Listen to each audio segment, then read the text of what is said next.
Chapter 4. Listening Effectively. Developing your listening skills can have applications throughout your educational, personal, and professional lives. You will begin by examining the difference between hearing and listening. This module will also help you understand your role as a listener, not only in a public speaking class, but also in the world. You'll read about attributes of an active listener, barriers to listening, and strategies to listen better. Finally, building on valuable lessons regarding listening, this chapter concludes with suggestions public speakers can use to encourage audiences to listen more attentively. Chapter 4:1. Introduction. You're not listening. An unhappy teen shouts this at a concerned parent. A frustrated parent yells this as a toddler runs through a parking lot. A teacher says it while flicking the overhead lights on and off, trying to get her unruly students to heed her. A woman offers these 3 words as a parting shot before hanging up on her significant other.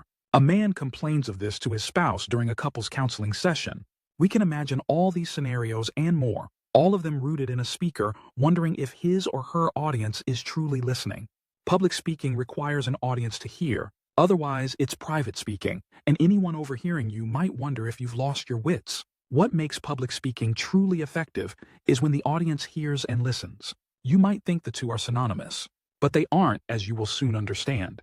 In a classic listening text, Adler, 1983, notes, "How utterly amazing is the general assumption that the ability to listen well is a natural gift for which no training is required." 5. Since listening requires great effort, this chapter offers the skills needed to listen effectively.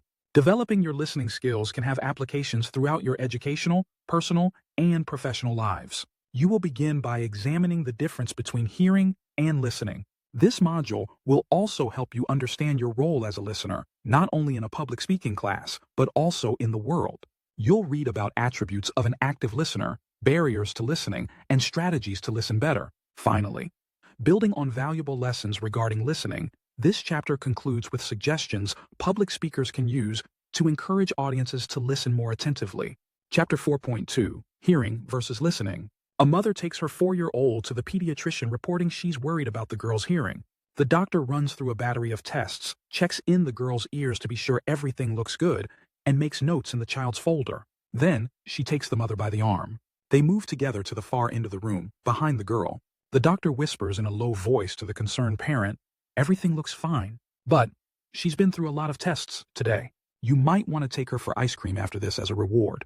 The daughter jerks her head around, a huge grin on her face. "Oh, please, Mommy. I love ice cream." The doctor, speaking now at a regular volume, reports, "As I said, I don't think there's any problem with her hearing, but she may not always be choosing to listen. Hearing is something most everyone does without even trying. It is a physiological response to sound waves moving through the air at up to 760 miles per hour. First, we receive the sound in our ears. The wave of sound causes our eardrums to vibrate, which engages our brain to begin processing. The sound is then transformed into nerve impulses so that we can perceive the sound in our brains. Our auditory cortex recognizes a sound has been heard and begins to process the sound by matching it to previously encountered sounds in a process known as auditory association. Brownell, 1996. Hearing has kept our species alive for centuries. When you are asleep but wake in a panic, having heard a noise downstairs, an age-old self-preservation response is kicking in. You were asleep. You weren't listening for the noise, unless perhaps you are a parent of a teenager out past curfew, but you hear it. Hearing is unintentional, whereas listening, by contrast, requires you to pay conscious attention. Our bodies hear, but we need to employ intentional effort to actually listen. We regularly engage in several different types of listening. When we are tuning our attention to a song we like, or a poetry reading, or actors in a play, or sitcom antics on television, we are listening for pleasure, also known as appreciative listening. When we are listening to a friend or family member, building our relationship with another through offering support and showing empathy for her feelings in the situation she is discussing, we are engaged in relational listening. Therapists, counselors, and conflict mediators are trained in another level known as empathetic or therapeutic listening. When we are at a political event, attending a debate, or enduring a salesperson touting the benefits of various brands of a product, we engage in critical listening. This requires us to be attentive to key points that influence or confirm our judgments. When we are focused on gaining information, whether from a teacher in a classroom setting or a pastor at church, we are engaging in informational listening. Ireland, 2011. Yet despite all these variations, Nichols, 1995, called listening a lost art.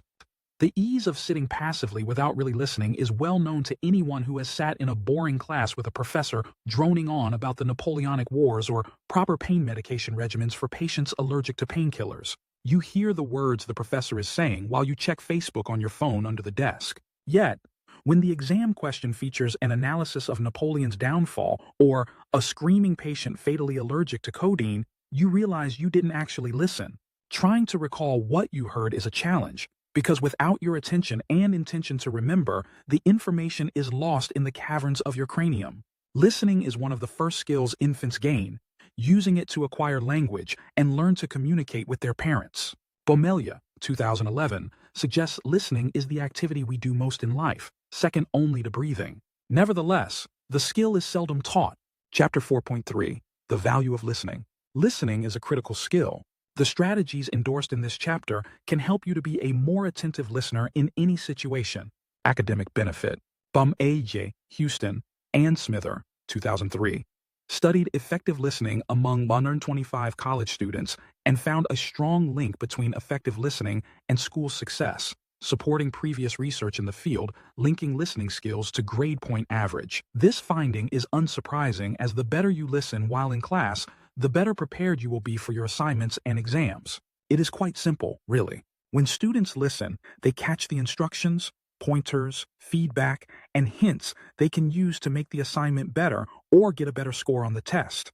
Professional benefits. Connecting listening skills to better leadership. Hop, 2006, lists many professional advantages of active listening, indicating that it helps us better understand and make connections between ideas and information, change perspectives and challenge assumptions, empathize and show respect or appreciation, which can enhance our relationships, and build self-esteem. When people aren't listening, it becomes much more difficult to get things done effectively, and trust is broken while fostering resentments. Bell and Meager, 2011, identifying poor listening as a silent killer of productivity and profit. State change becomes extremely difficult to implement in a work environment when people are not listening. Effective listening can also help you to make a better impression on employers. This can begin at the interview. You really want the job, but you are really nervous. As a result, you are having trouble paying attention to what the CEO of the company is saying in your final interview. She asks you if you have any questions, and you ask something you were wondering about in the elevator on the way up to this penthouse office. You're unlikely to get the job if you ask something she's just talked about. Even if you, somehow, convince her to hire you, you will make little progress at the firm if your supervisors often have to tell you things again, or you make decisions that cost the company in lost profits because you weren't listening effectively in a team meeting.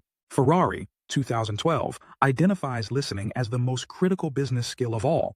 And he notes, listening can well be the difference between profit and loss, between success and failure, between a long career and a short one. P. 2.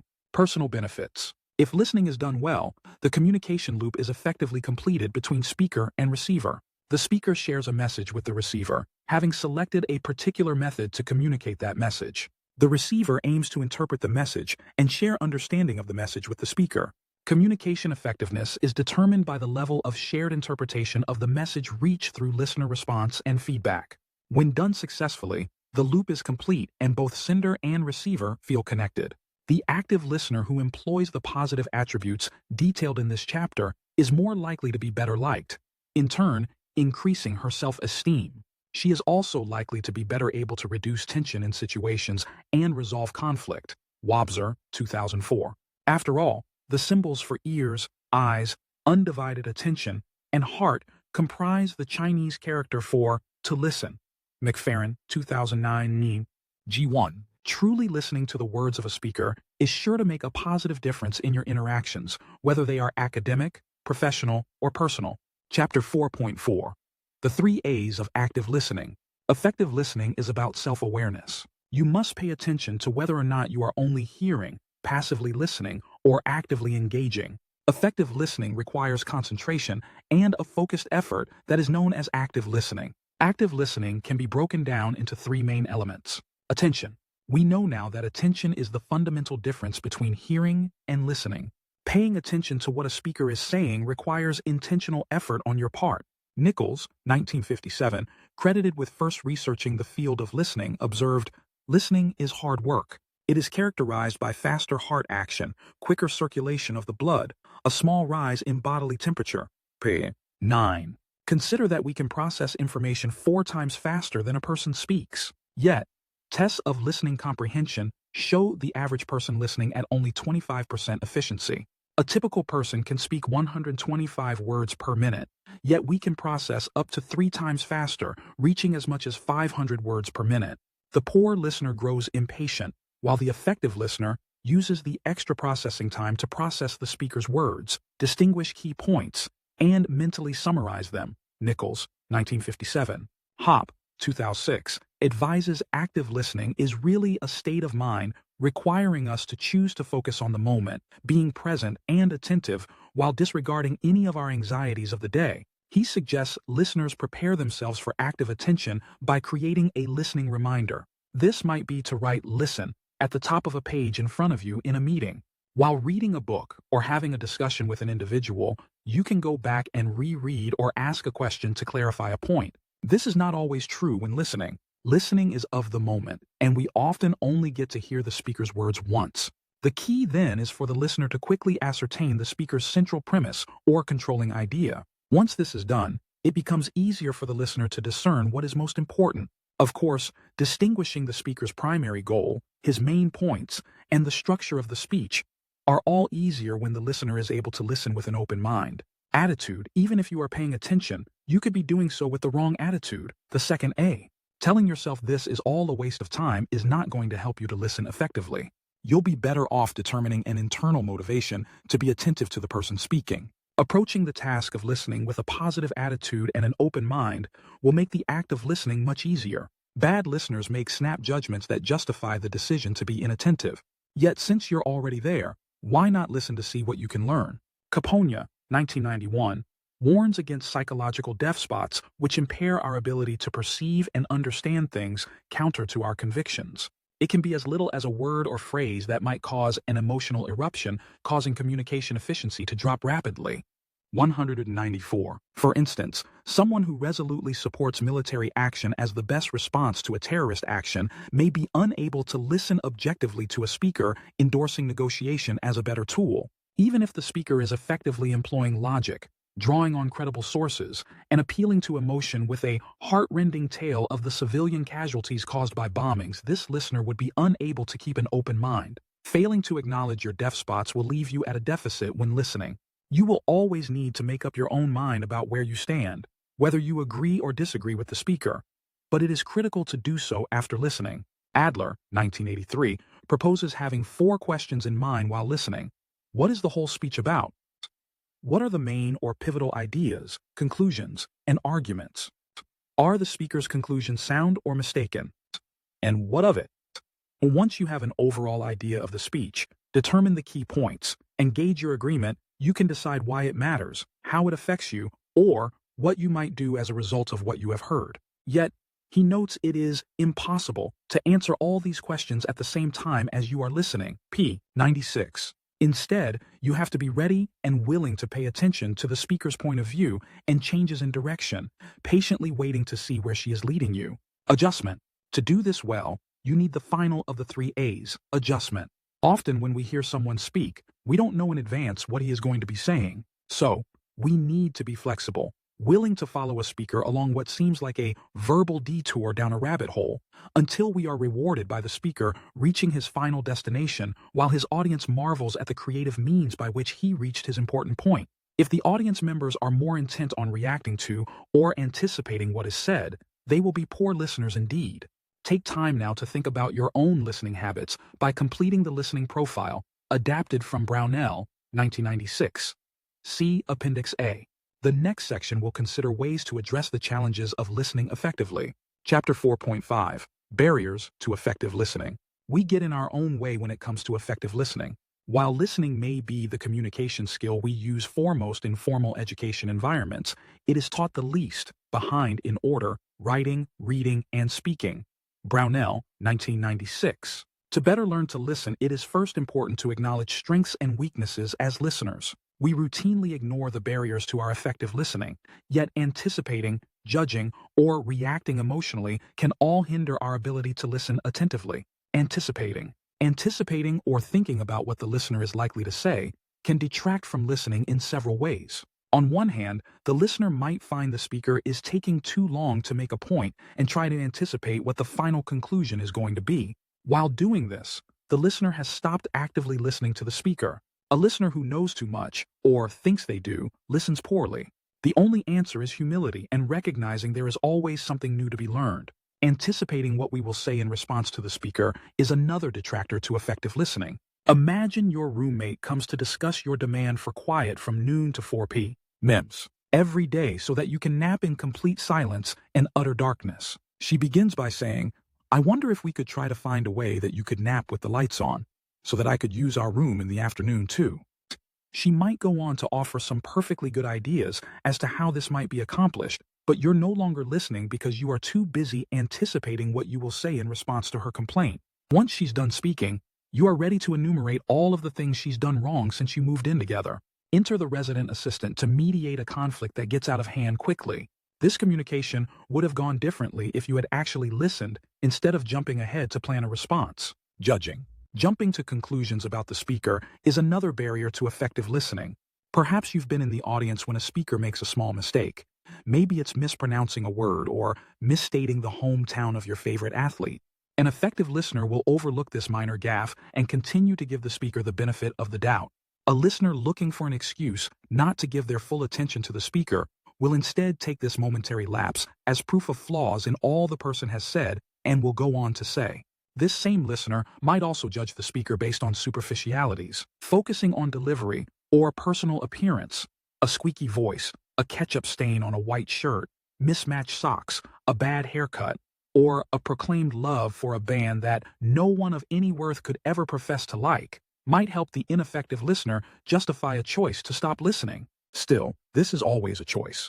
The effective listener will instead accept that people may have their own individual foibles, but they can still be good speakers and valuable sources of insight or information. Reacting emotionally. When the speaker says an emotional trigger, it can be even more difficult to listen effectively. A guest speaker on campus begins with a personal story about the loss of a parent, and instead of listening, you become caught up grieving a family member of your own. Or a presenter takes a stance on drug use, abortion, euthanasia, religion, or even the best topping for a pizza that you simply can't agree with. You begin formulating a heated response to the speaker's perspective, or searing questions you might ask to show the holes in the speaker's argument. Yet, you've allowed your emotional response to the speaker interfere with your ability to listen effectively. Once emotion is involved, effective listening stops. Chapter 4.6, Strategies to Enhance Listening. Keep an open mind. Thinking about listening might make you feel tense in the moment. The effective listener is instead calm with a focused and alert mind. You are not waiting to hear what you want to hear, but listening to what is said as it is said. Ramsland, 1992. p. 171. Effective listeners keep an open mind. Remember that listening to a point of view is not the same as accepting that point of view. Recognizing this can help you to cultivate a more open perspective, helping you to better adjust as you listen actively to a speaker. Also, it might help you to curtail your emotions. If you do encounter a point that incenses you, write it down to return to later. For now, you should keep on listening. Identify distractions. In any setting where you are expected to listen, you encounter numerous distractions. For instance, the father sitting in the living room watching television might want to turn off the television to better enable him to listen to his son when he comes into the room saying, "Dad, I have a problem."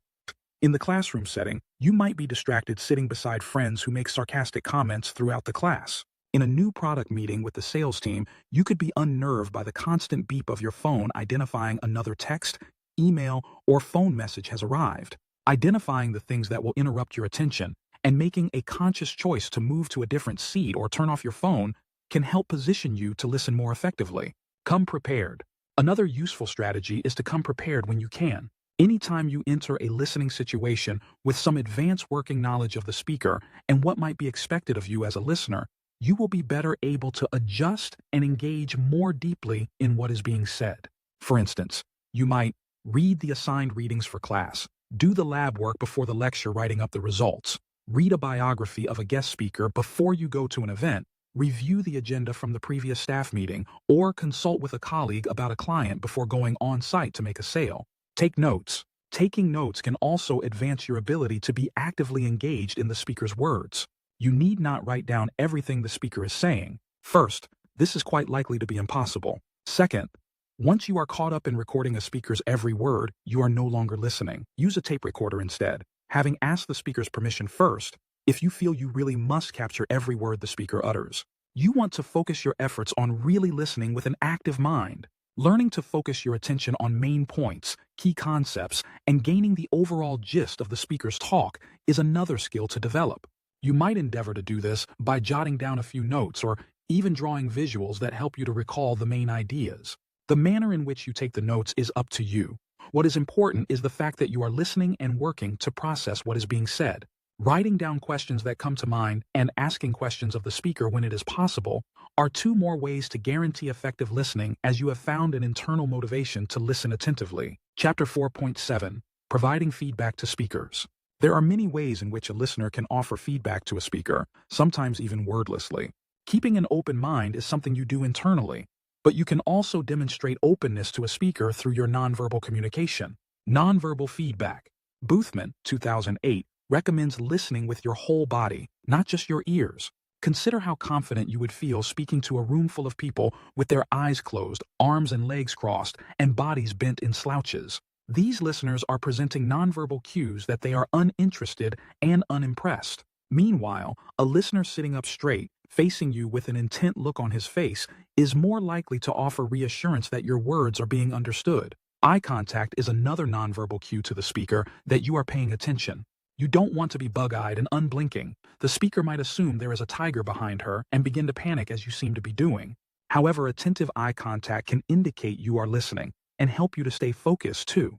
There are some cultures where maintaining eye contact would cause discomfort, so keep that in mind. Also, you may be someone who listens better with eyes closed to visualize what is being said. This can be difficult for a speaker to recognize, so if this is you, consider incorporating one of the following nonverbals while you listen with eyes closed. Nodding your head affirmatively, making back-channel responses such as yes, or okay can help the speaker gauge your interest. Even the speed of your head nod can signal your level of patience or understanding. P's and P's, 2006. Leaning in as a listener is far more encouraging than slumping in your seat. Miller, 1994, suggests the listener's lean demonstrates ultimate interest. This joyous feedback is reflexive. It physically endorses our communique. 184. Nevertheless, sending too many nonverbal responses to the speaker can go wrong too. After all, a conference room full of people shifting in their seats and nodding their heads may translate as a restless audience that the speaker needs to recapture. Verbal feedback. While speakers sometimes want all questions held until the end of a presentation, asking questions when the opportunity presents itself can help you as a listener. For one, you have to listen in order to be able to ask a question. Your goal should be to ask open-ended questions. What do you think about? And rather than, we should do, right? You can use questions to confirm your understanding of the speaker's message. If you're not entirely sure of a significant point, you might ask a clarifying question. These are questions such as, what did you mean? Can you be more specific? Or, what is a concrete example of your point? These can help your comprehension while also offering the speaker feedback.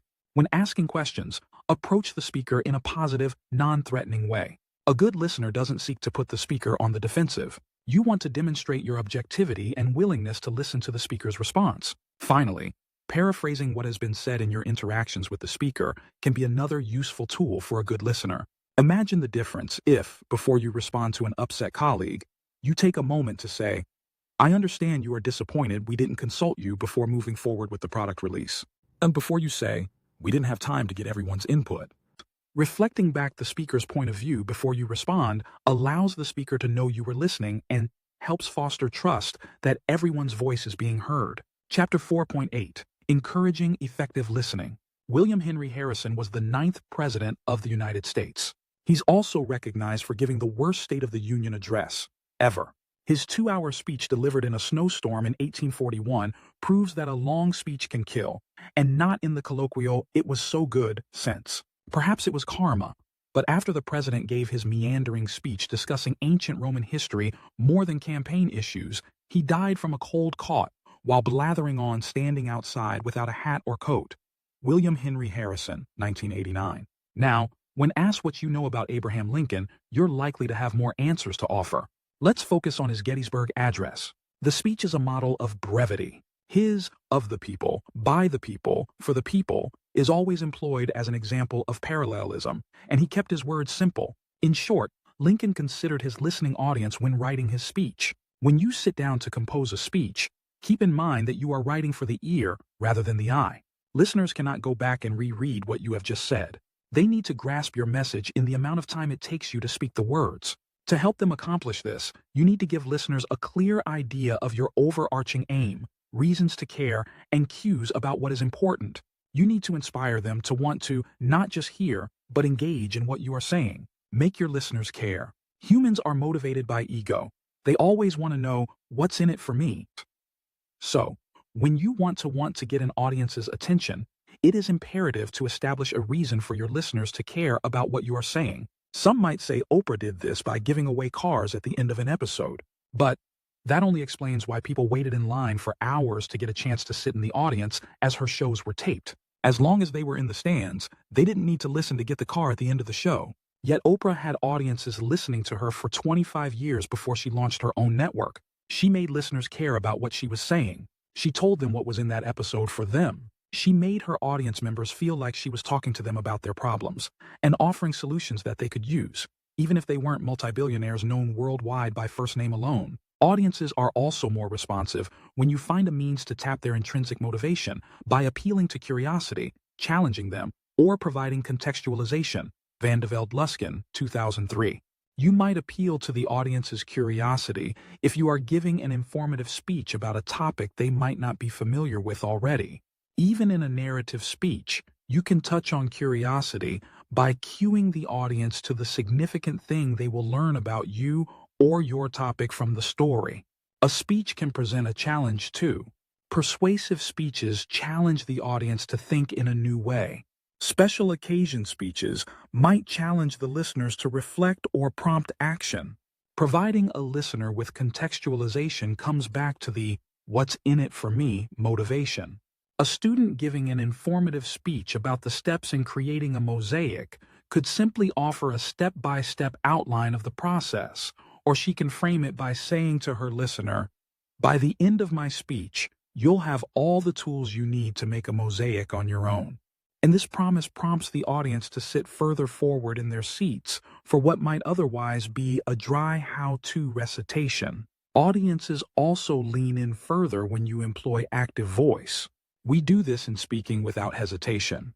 Imagine you were walking across campus and saw the contents of someone's room dumped out on the lawn in front of your dorm. You'd probably tell a friend, "The contents of Jane's room were thrown out the window by Julie." Wait, that doesn't sound right. You're more likely to say, "Julie threw Jane's stuff out the window." The latter is an example of active voice.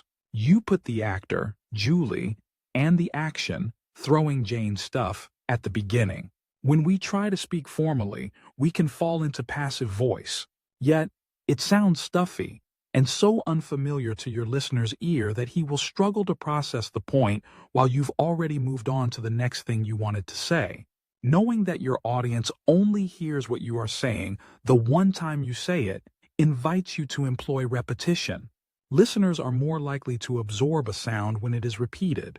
We are often unconsciously waiting for a repetition to occur so we can confirm what we thought we heard. Brownell, 1996. As a result, employing repetition can emphasize an idea for the listener. Employing repetition of a word, words, or sentence can create a rhythm for the listener's ear. Employing repetition too often, though, can be tiresome. If you don't want to repeat things so often, you remind your listener of a sound clip on endless loop. You can also cue your listener through vocal emphasis. Volume is a tool speakers can employ to gain attention. Certainly parents use it all of the time. Yet, you probably don't want to spend your entire speech shouting at your audience. Instead, you can modulate your voice so that you say something important slightly louder, or you say something more softly, although still audible, before echoing it again with greater volume to emphasize the repetition. Changing your pitch or volume can help secure audience attention for a longer period of time, as we welcome the variety. Pace is another speaker's friend. This is not to be confused with the moving back and forth throughout a speech that someone might do nervously, inadvertently inducing motion sickness in his audience. Instead, it refers to planning to pause after an important point or question to allow your audience the opportunity to think about what you have just said.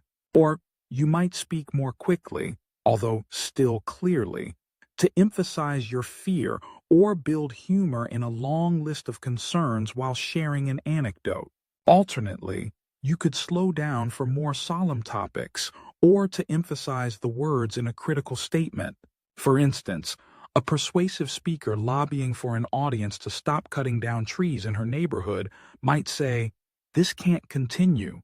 It's up to you to do something." But imagine her saying these words with attention, paid to pacing, and each period representing a pause. She could instead say, "This can't continue.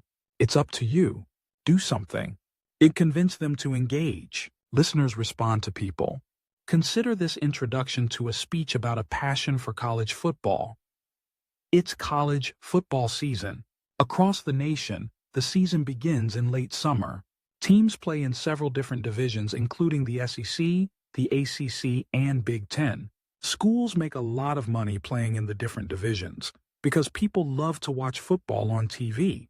College football is great for the fans, the players, and the schools. Now, compare it to this introduction to another speech about the same passion. When I was a little boy, starting as early as 4, my father would wake me up on fall Saturdays with the same 3 words. "It's game day." Yet my dad was a big Clemson Tigers fan, so we might drive to Death Valley to see a game. Everyone would come, my mom, my grandparents, and friends who went to Clemson too.